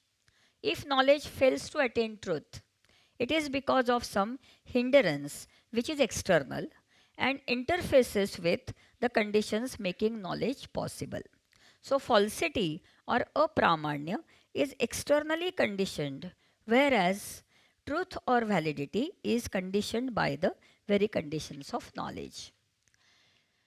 The contention of Naiyayikas that validity is ascertained through the inference is criticized by Kumarila as subject to the fallacy of infinite regress. Now, I don't go on reading this argument because our learned scholarship here can see what is meant by infinite regress. And third point, knowledge certifies. If knowledge certifies its own validity, how can there be any doubt about the existence or truth of the cognition. Kumarila replies that doubt arises only when there is a positive knowledge of conditions or facts which seem to contradict our knowledge. And in this situation, arguments are necessary. But they are not for establishing the validity. They are required for the removal of doubt or chances of contradiction. There are many serious objections to both Paratah Pramāṇyavada as well as Svatah Pramāṇyavada, and in a way the challenges or arguments are not coming to the end. So the debate between these two vadas, debate between Svatah Pramāṇyavada and Paratah Pramāṇyavada, explores various issues, explores various epistemological aspects, and brings to light that these two systems are offering different paradigms of knowledge and allied concepts. The base of Nyaya paradigm is mainly Bahyarthavad, that is realism, and that too common sense realism. It is specifically the approach of the Nyaya system that all cognitions are caused by the object which is given in the external world. This contention leads them to hold that both authenticity and inauthenticity lie with the extrinsic factor, particularly with the object of knowledge, prameya. Whereas Purva Mīmāṃsā is also Bahyarthavadi, but the base of their theory of knowledge is the need of the system to establish the self-authority of the Vedas. The Vedas are apaurushaya. Their authority cannot depend upon any human agency or empirical conditions. Vedas are intrinsically authentic. The system extends this rule of self-validity and applies it to all sources accepted by them. So Naiyayikas are claiming the source of validity outside the cognition, whereas Mīmāṃsakas are claiming it within the cognition or intrinsic to cognition. Now this has its relation to internalism, externalism debate. And in Western tradition, we have this view, internalism, which is the analysis of knowledge and justification from the point of view of the knower of the, or the subject. So internalists conduct their epistemic evaluations from the first person perspective, and they maintain that for a justified true belief to be knowledge, the subject must be able to know or at least believe that his belief is justified. Externalism is the analysis of knowledge and justification from the perspective of the external observer, that is from bird's eye view. And they conduct their epistemic evaluations from the perspective of a fully informed spectator. So according to them, knowledge for a subject, for a knower to have knowledge, the justification condition must hold, but it is not necessary that he is able to know or believe that it holds. A subject can know without any reason to think he knows. Now this is very long debate and it is on even in the contemporary times. It is very obvious that the definitions of these views do not work in the context of Indian epistemology. Of course, that doesn't mean that we don't have, because Purva Mīmāṃsā and Nyaya are arguing about the factors intrinsic and extrinsic to knowledge. So the subject matter is very much handled by the scholars, though the definitions are not applying, and the need is to redefine these terms, internalism and externalism, in the Indian context. So one can say that Svatah Pramāṇyavada is Indian internalism and Paratah Pramāṇyavada is Indian externalism. Of course, we have to work on that, and all the scholars are welcome to contribute to this attempt of redefining these terms. One more point about this, and this is the concluding point. We may redefine the terms internalism and externalism in the Indian context, and one may expect that these will be the foolproof or perfect definitions. They will not be perfect definitions, because in philosophy we know how we offer the definitions and we argue upon it. But this way of attempting the definitions and offering the interpretations reminds us again, which the debate touches the issue of the role of a subject, role of a knower in all the epistemic enterprise. From the epistemological perspective, the important question is, what is the role of the knower in the episode of knowledge? The answer given by the Nyayikas can be formulated as follows. We have to formulate this answer for both Nyayikas and Purva Mīmāṃsākas because about subject we don't have any explicit discussion. So the Nyayika's answer can be formulated as the object is the cause of the cognition, the knower is the receiver of the cognition, but a passive receiver. That this is so can be proved with the help of other related aspects. First of all, knowledge is defined as the experience of the object as it is. It is no doubt an experience received by the knower, but without playing any active role as such. And it is confirmed by the Paratah Pramāṇyavada of their system. In the process of validation of cognition, the correspondence between the object and cognition is examined. In a way, confirmation from the side of a knower doesn't seem to have much substantial influence in the process of validation of cognition. So in nutshell, we can say that Nyaya paradigm is object-centric paradigm. Now what is the Purva Mīmāṃsā position? Purva Mīmāṃsā responds to this. While explaining the doctrine of Svatah Pramāṇyavada, Mīmāṃsākas focus on the cognizedness of the cognition. Their main argument is that truth or authenticity is embedded in the cognition while falsity lies outside. However, if there is no knower to cognize that authenticity, the difference between two norms makes no sense, and Mīmāṃsākas will be forced to accept Sankhya view that both authenticity and inauthenticity are embedded in the cognition, which is very close to actually Western internalism. But on the view of Mīmāṃsākas, it has to be asserted that it is the knower who cognizes the cognition to be true and fails to do so when the conditions unfavorable to the truth arise. The cognitive grasp of the knower is a crucial factor in Purva Mīmāṃsā analysis of the intrinsic authenticity of the cognition, though it is not stated explicitly. Redefining internalism in Indian context underlines this requirement that the active role of the knower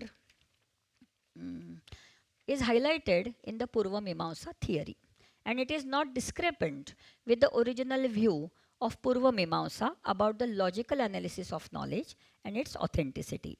They may not be a subject-centric school as Vijñānavadin Buddhist or the relativist school as the Jainas articulating partial roles of both subject and object, but that school which asserts active cognitive role of the subject in both obtaining cognition and ascertaining its authenticity.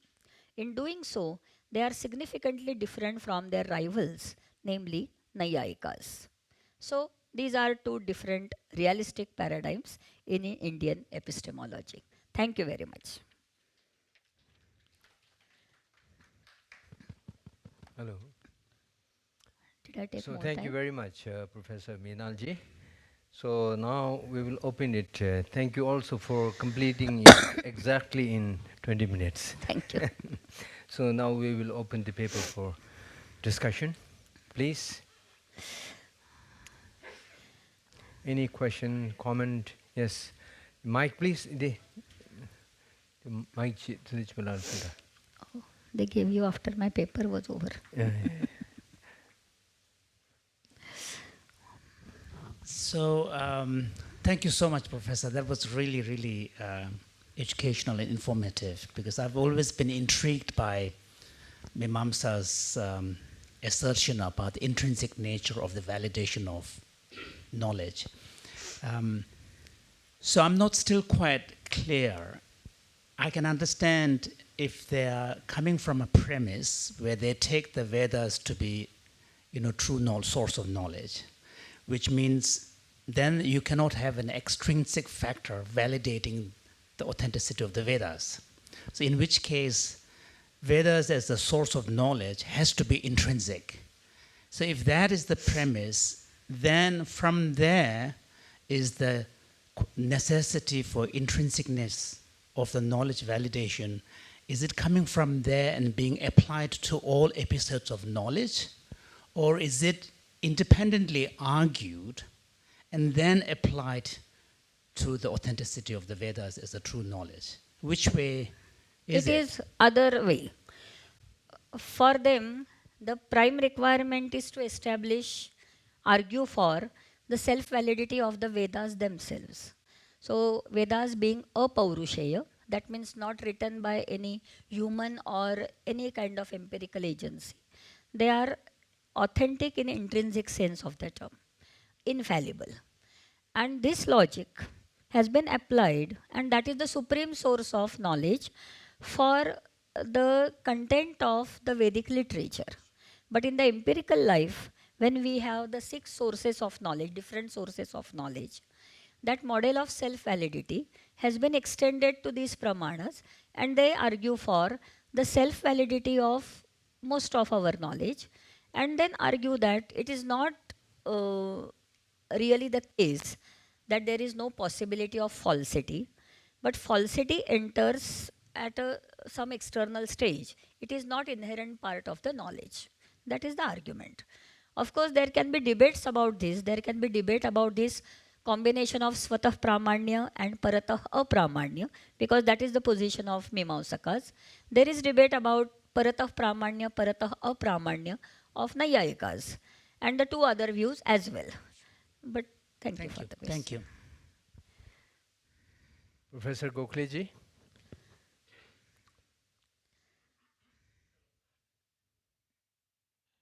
Am I audible? Yes, yes. So Yes. I think this debate has something to do with the definition of Pramāṇa also. Yes. That is, Mīmāṃsākas, while defining Pramāṇa, don't bring in, say, Yatharthatva. Yes. That is, having correspondence with any external world, particularly with reference to Vedas.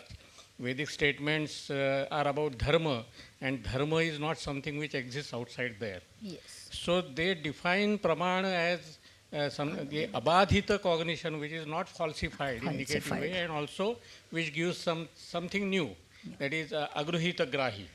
So this, there the question of verifying the truth with the help of some external evidence does not arise. If it is new and if it is not falsified, that's all. Then it becomes Pramāṇa. Whereas in Nyaya, this Yatharthatva and Tadvati Tat Prakarakam, so there has to be some external object with which it can be compared. So that is important. So that has implications to their definitions of knowledge also. Thank you. I actually wanted to incorporate that Pramāṇa also, but then 20 minutes is, then I thought debate about Pramāṇyavada is enough. Thank you for that addition. Yeah, is there somebody out there? Professor Mishra ji? Yeah. Both the schools have like different numbers of Pramāṇa. Yes. Yes, yes. For Prabhakara 5 and Kumarila 6. Yes. And the debates also interesting about Anupalabdhi. Okay. So now we will move to the second paper.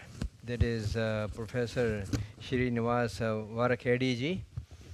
Professor is from Delhi. So since he could not be here in person due to unavoidable reasons, so we are going to have him online. So Professor Śrīnivasa Varakhedi ji, can you hear us?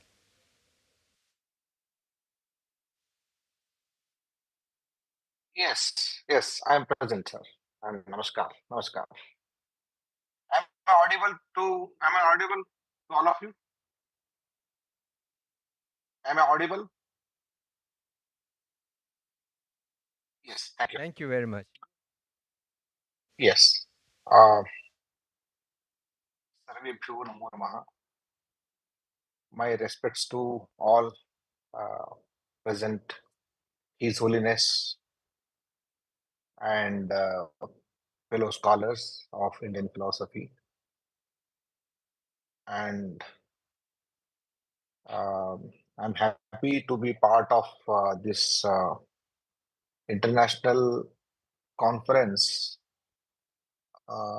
held in Dalai Lama Centre for Tibet and Ancient Indian Wisdom, where many scholars have assembled, and I regret that I am unable to travel, and I could not participate in the conference fully uh, to be to get more benefits from all of you. It is inevitable for an administrator, therefore I'm extremely sorry for that. I understand that I am at loss. Today, I'm not going to read my entire paper on the logic of Nyaya philosophy because the scholars present here are very much familiar with the basic structure and the details of logic of Nyaya philosophy. Therefore, I want to bring certain very important salient features to be noted in the context of inference that is described in the philosophy of Nyaya.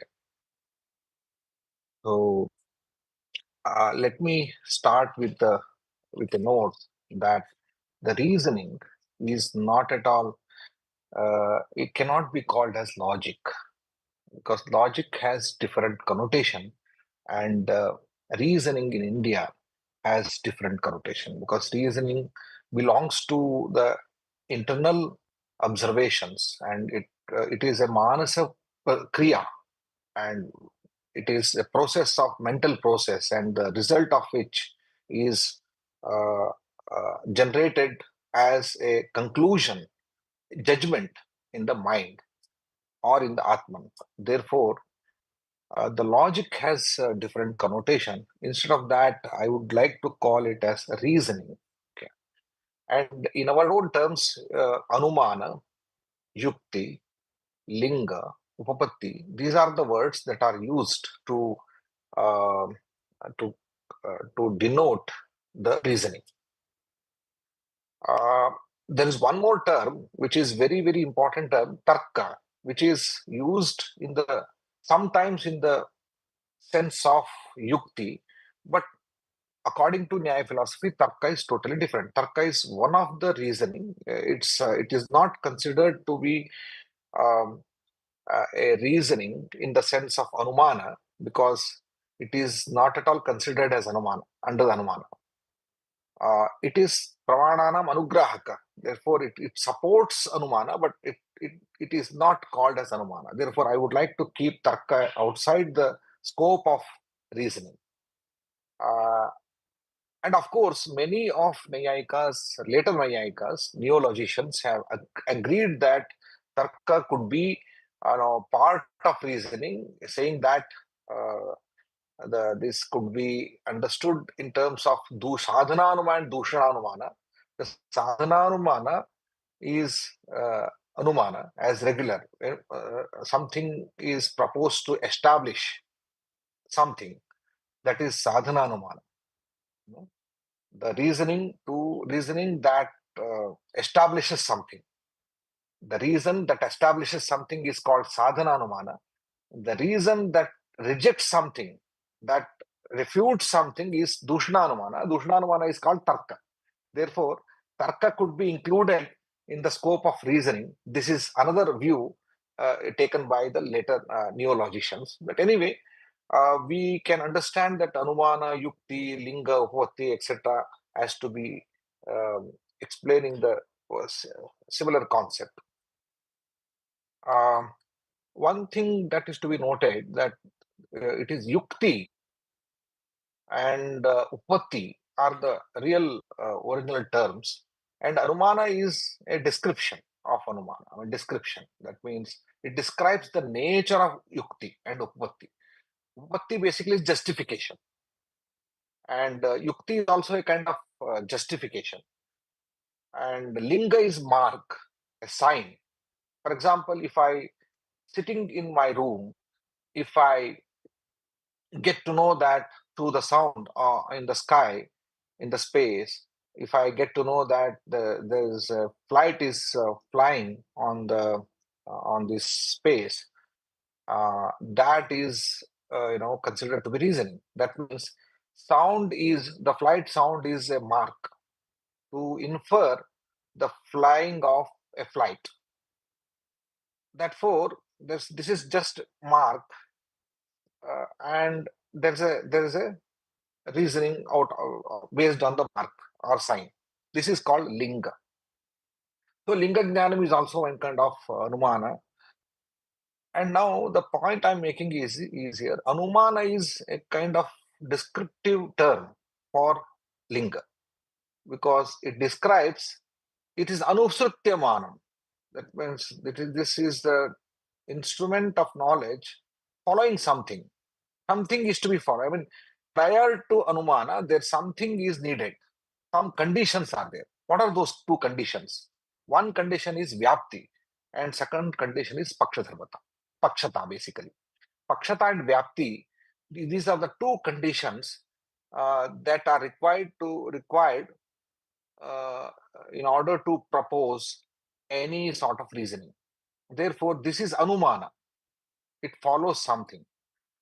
And in the West, we consider that vyapti graha as inductive reasoning.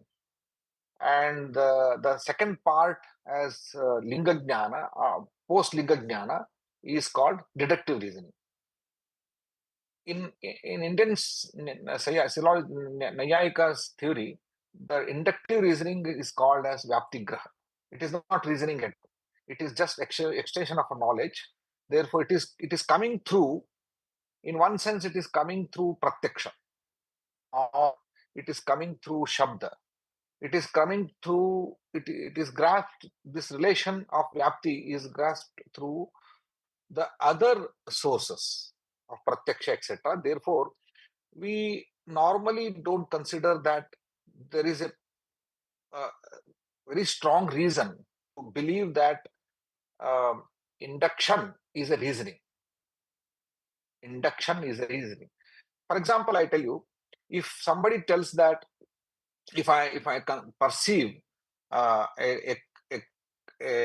person, an individual, and later I can extend my knowledge to whole class, and this understanding of universal class of a man, or to give an example, if I understand 1 rupee coin or 10 rupees coin, the value of a coin, then I can see, after figuring out many coins, I can figure out the value of that sort of coin. And this extension, understanding of my value of my coin, value of coins of 10 rupees, is simply whether it is a reasoning or it is simply the extension of my understanding through the universal or similarity or the class or the universal property. So simply it is said that this is either bhuyo darshana or through the universal property, that means jati, or through similarity. It is just an extension of our perception. So there need not be any reasoning for induction. So this is one view of Nayayikas have taken, which is very important. Therefore, I would understand that induction as such need not be called as reasoning. But how Vyapti is understood, there is a detailed debate that is that can be seen in our Nyaya works, including Gangesha's work on Vyapti, and I don't go into the details. The second point I would like to make is, many a times just by anumana we get confused. For example, if one is noted and through the similarities something else is also identified, then we are confused with that sort of knowledge as Anumana. So that is called Upamana in Nyaya. So that need not be reasoning. So through similarity, if we understand something, that is called Upamana. That is kept outside the scope of Anumana. The second point is through some relation. If I recollect something, for example, after looking at the one's dog, if I remember the owner of the dog, that is just recollection through the smriti recollection. I mean, there is an ownership relation. Like, morning time, I walk, then dog is seen, the owner is not seen. If I recollect the owner, that is not reasoning. It is just recollection or smriti through the relation, ownership relation. Therefore, many times these are included in reasoning in many places, but this is to be excluded. But then what is the reasoning? Reasoning is very clearly Nyayikas would take whatever is established through the Vyapti relation, that is to be understood as Anumana, nothing else. So Vyapti is very basic relation for establishing an Anumana, inference. So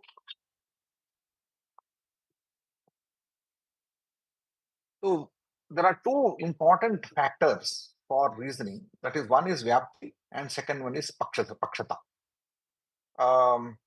Nayayikas are realists. Therefore, the entire ontology of Nayayikas would govern the epistemology of Nayayikas. Therefore, the epistemology of Nayayikas cannot be applied to in the philosophies or in the arguments where the proponents or opponents are not realists. Therefore, many a times we see that there are a lot of contradictions that are experienced while applying Nyaya theory of epistemology on the real-time examples. Because if the opponent or proponent he belongs to the realism, then he may accept the philosophy of or the process of inference or process of entire epistemology of Nayayikas for his arguments. This point also I don't go into the details, because how ontology of Nayayikas would govern the epistemology of Nayayikas. This is one important aspect. Therefore, when Vyapti relation is one such relation which is proposed by Nayayikas on the basis of Samanadhikaranya,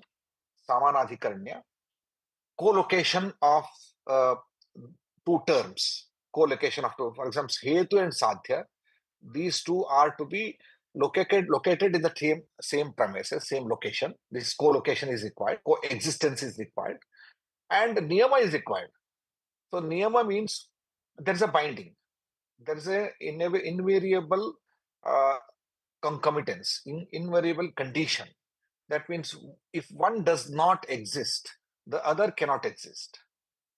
So this sort of existential relations, binding with existence, is also very important, and only realists can establish these two ideas. One is co-locatedness. The second point is the dependency of the two conditions. One is dependent on the other. For example, smoke is dependent on the existence of the smoke is dependent on the fire. If this is agreed, then you can establish Vyapti relation. If this is not agreeable, then you cannot establish Vyapti relation. So, two conditions. Fire resides in the same location where fire resides. They are co-located. And the existence of the smoke is preconditioned. Existence of the smoke is preconditioned by the existence of the fire. If these two conditions are not satisfied, then you cannot establish the Vyapti relation. So this Vyapti relation itself is is a binding for the opponent or proponent to accept that Nyaya, because the Nyayikas are realists, they can establish this.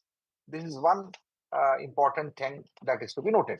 The three problems I would like to place before you, three challenges that Nyayikas would always face among the philosophers while presenting their reasoning aspects. One is the dhuma and smoke and fire relation. After several observations, we come to know that where there is a smoke and there is a fire. And without fire, smoke cannot come into being. Therefore, if there is no fire, there is no smoke. Smoke exists, therefore fire exists. This is the reason. What exactly is reasoned here? What exactly reason? We are only accessing the existence of the smoke. The person who perceives the smoke cannot perceive the fire because he is sitting somewhere else and he's only looking at the fire, looking at the smoke, and then he is inferring the existence of the fire. Therefore, he is unable to perceive the fire. He is only able to perceive the existence of the smoke. One thing is pratyaksha is there, pratyaksha smoke. And then what he is inferring, whether he is inferring the fire. One thing we should understand, the fire cannot be inferred. Why? Just because of smoke and fire, these two have the relation. Therefore, if at all, after getting the existence of smoke, definitely anyone who has an idea of fire will get to know there exists fire. This is simply a smriti, recollection. This is smriti. If smoke triggers fire, this is smriti. Then what is inferred? Fire is not inferred. The fire is inferred on the hills. That means the fiery hill, the relation of fire in the hills is inferred. How?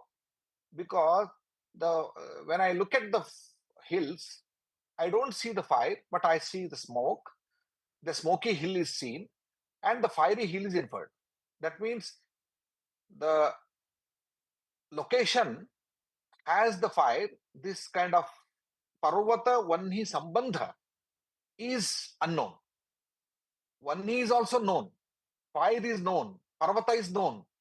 And Parvata Vanhi Sambandha is unknown.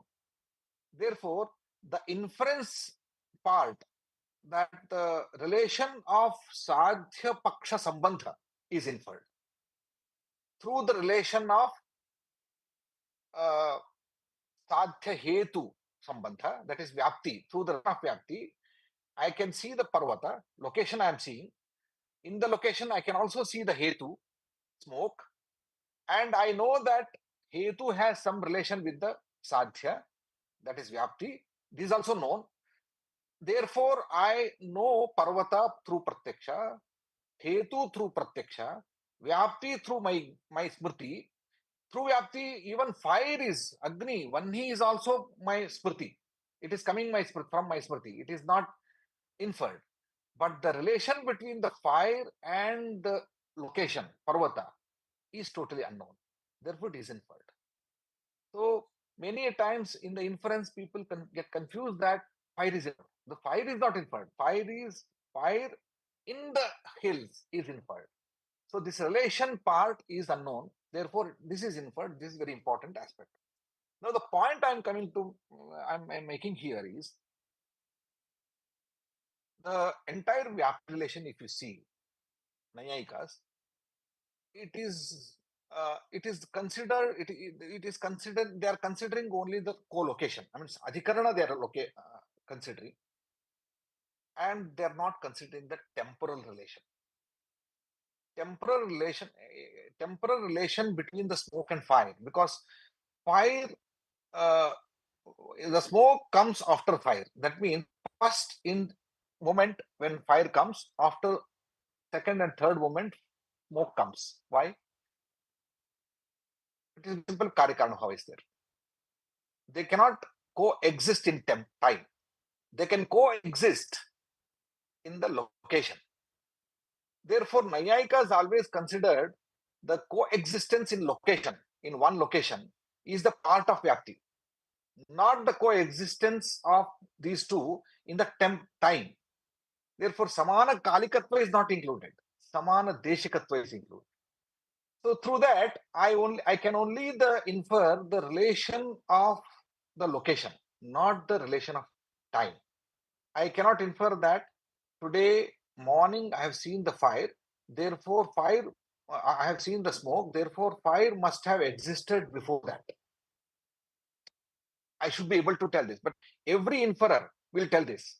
Every inference gives us information that once the smoke is seen, not today, but before the existence of the smoke, the fire must be existing. This sort of inference is not possible through Nayayikas inference. Therefore, this information is missing. This is one challenge, one problem they face. The second problem is with related to co-location. Samanadhikaranya is not possible everywhere. For example, if you consider there is, when you look at the river flow in the downtown or down the hills, river flow in the down the hills, you can infer the raining on the top. Raining on the top. That means adhodeshe nadi purat urdhadeshe vrishti. This is possible. But now the point is urdhadesha and adhodesha. These two are different locations. And the Nadipura, the flow of river, is located somewhere else. And the Ushti, raining, is located somewhere else. And they are in different time zones. Different location, different time zones. Now this influence is possible. But how does Nyayika would place this argument of a common man into his own syllogism? He would say that I would come with one paksha and then I would relocate the entire reason. I mean, hetu I relocate into my own location. This is absurd. This kind of absurdity we can find because of some conditional things with the Nayayika's argumentation. This is another problem they face about with regard to the co-location rule. The third point is pakshata, because pakshata is defined as sadhya sandeha. There should be a doubt before your reasoning, or you should have some sort of desire to establish something, sishadhaisha, then pakshata exists, then only you can reason.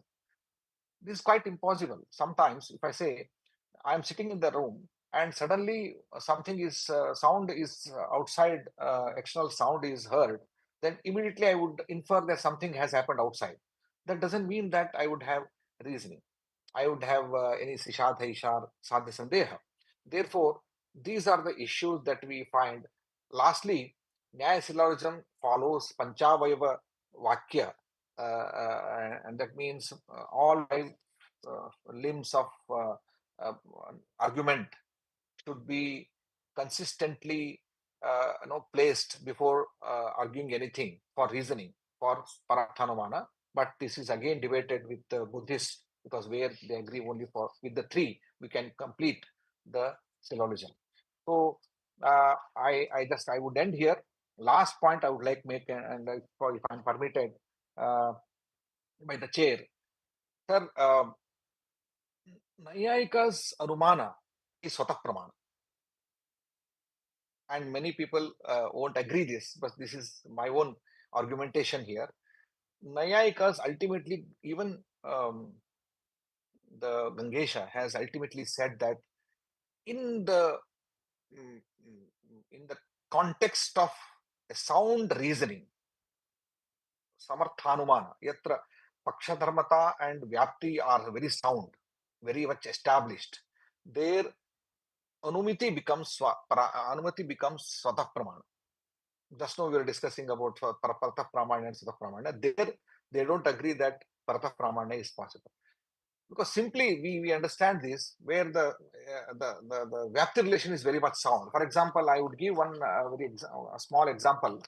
If the number 2 is greater than 1, number 2 is obviously greater than 1. Therefore, any number added by 2 shall be greater than any number added by 1. This simple reason.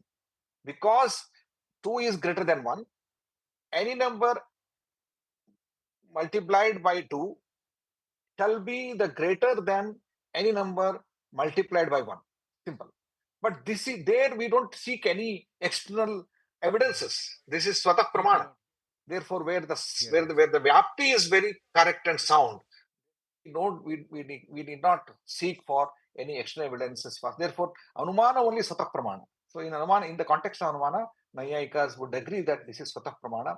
With this, I would end my talk, and I would thank you very much for giving me this opportunity. So we will take a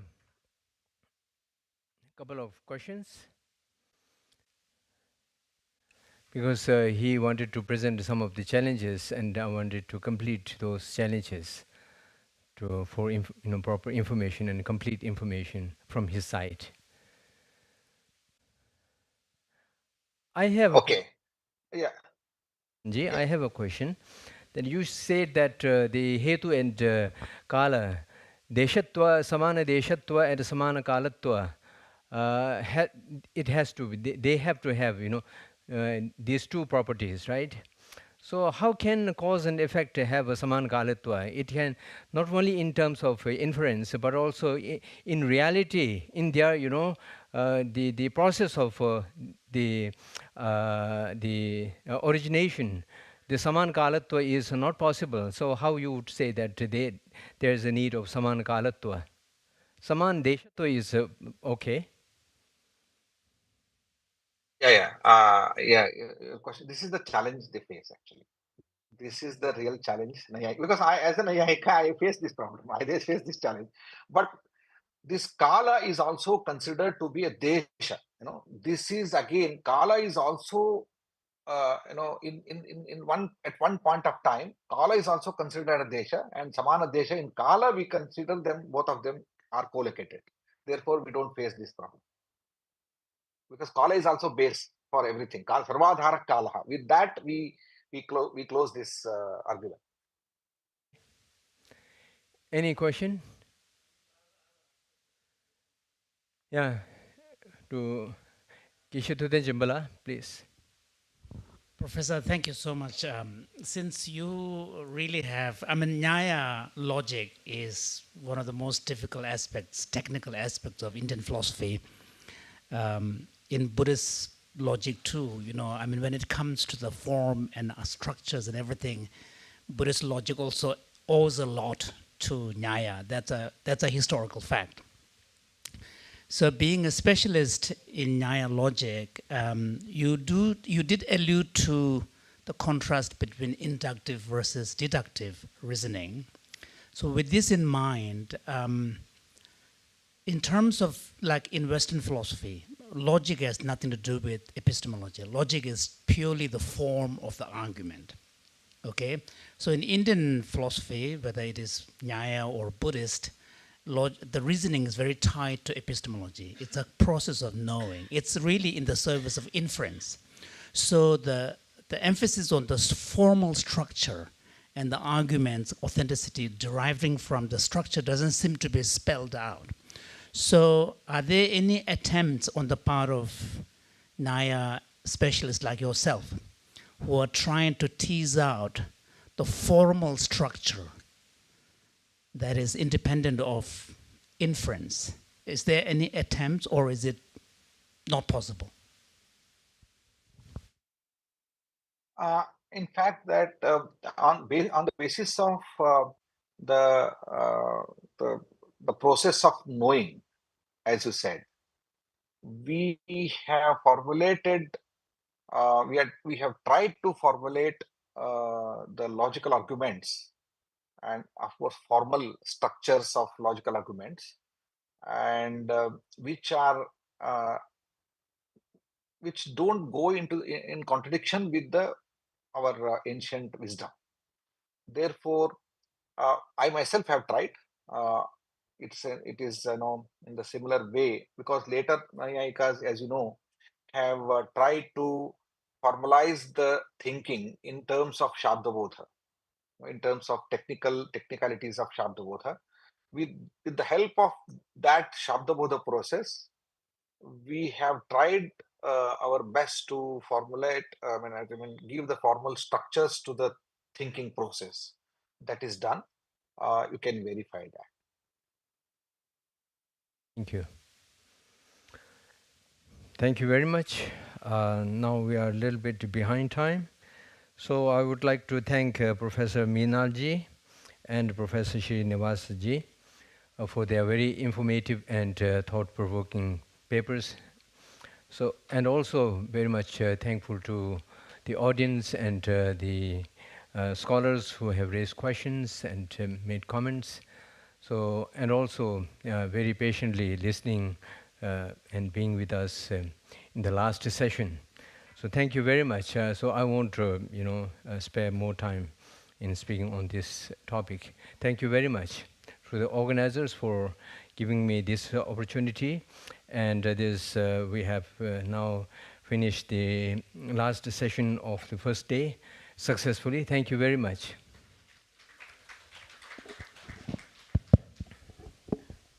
Thank you, Geshela and the two speakers. After this, we have a photo session. So we are going to have a group photo outside this here. So everybody is requested to come over there and have for the photo session. And after that, all the delegates, we are going to the site, the site of the central, the Center for Dalai Lama Centre for Tibetan and ancient Indian wisdom. So the vehicles are out there ready for you. So you please, I request you to come to